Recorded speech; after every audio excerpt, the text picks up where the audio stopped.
Have you ever had a urinary tract infection? If you have, you know how incredibly annoying and painful that they can be.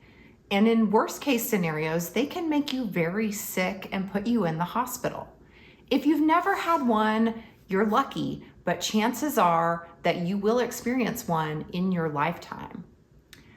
If you would like to know my top 3 tips for preventing urinary tract infections, please continue watching. I'm Dr. Katrina Coulter, and I'm an infectious disease specialist. And one of the diseases I treat most commonly in the outpatient setting is recurrent urinary tract infections. I also see patients with severe urinary tract infections involving the kidneys in the hospital, and some of them are very, very sick. So stay tuned and let's get into how we can prevent them. So a urinary tract infection is when a pathogen, typically a bacteria, crawls up the urethra into the bladder and causes irritation. In some severe cases, it can crawl further up through the tubes that connect the bladder to the kidney, called the ureters, and can get into the kidney. And from there, it can get into the bloodstream and make people very sick and cause sepsis. If you want to know more about sepsis, check out my other video in which I go into a little more detail on what this is. So the most common cause of a urinary tract infection is E. coli.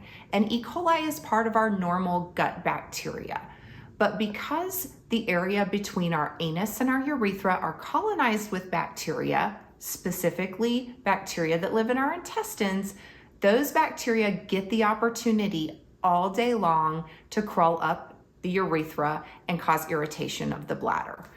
And that area is warm and moist, and so the more warm and moist it is, the more bacteria that grow there, and the heavier burden of bacteria and more likely you are to get a UTI. There is a lot of misinformation out there of things that don't work. These are going to be 3 things that do work. My first tip is drink more water. This is so simple, and studies have shown by doubling your water intake, urinary tract infections are reduced by half. What an easy fix. So how much water should you be drinking? A person should be drinking half of their body weight in pounds in ounces of water. So if you weigh 200 pounds, you should be getting in about 100 ounces of water a day. That's a lot.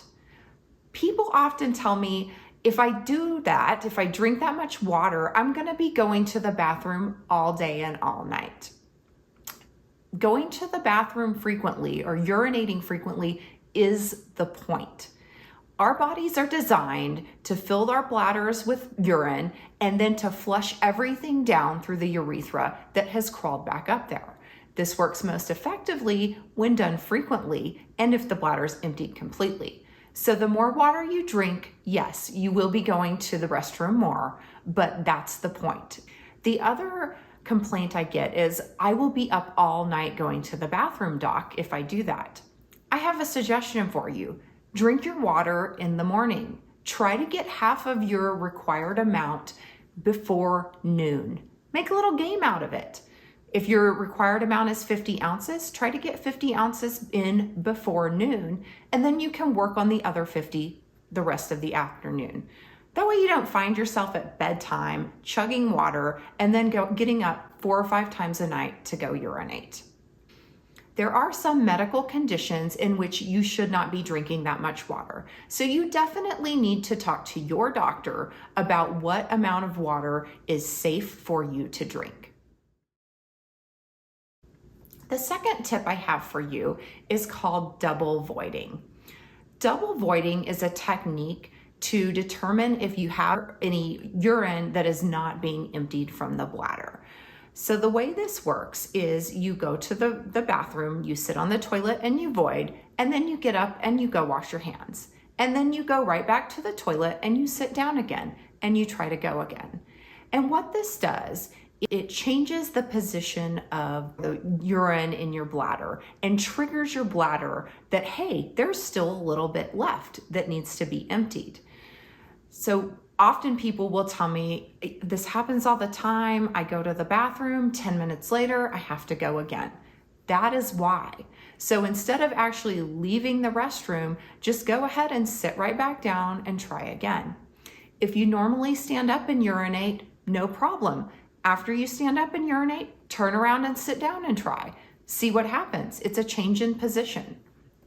Most people, after doing this and recognizing they are retaining some urine, which is a great place for bacteria to hang out and cause infection, after they realize that they are retaining this urine, they figure out how just to move their hips around while they're sitting down to change that position and trigger their bladder to know that, yes, there's still some leftover urine that needs to be emptied before I exit this space.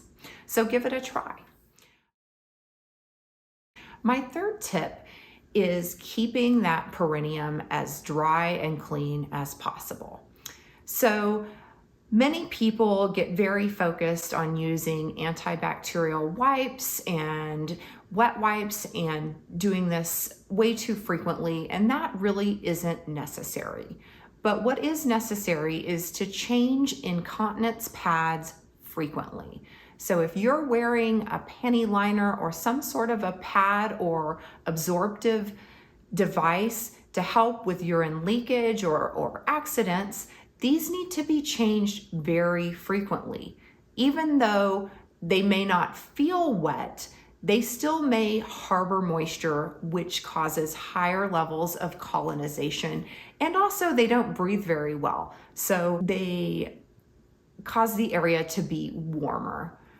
Wearing cotton underwear also helps because that breathes a little bit better than a lot of the synthetic fabrics. And then giving the area some time to air out also helps quite a bit. So if you can not wear underwear at night or wear loose-fitting clothing, that will give that an opportunity to kind of dry out and decrease that bacterial burden. So my top 3 tips: drink more water, double void, and keep the perineum as dry as possible, preventing that warm, moist environment. If you found this helpful, go ahead and like my video and share it with somebody that you think could use this information.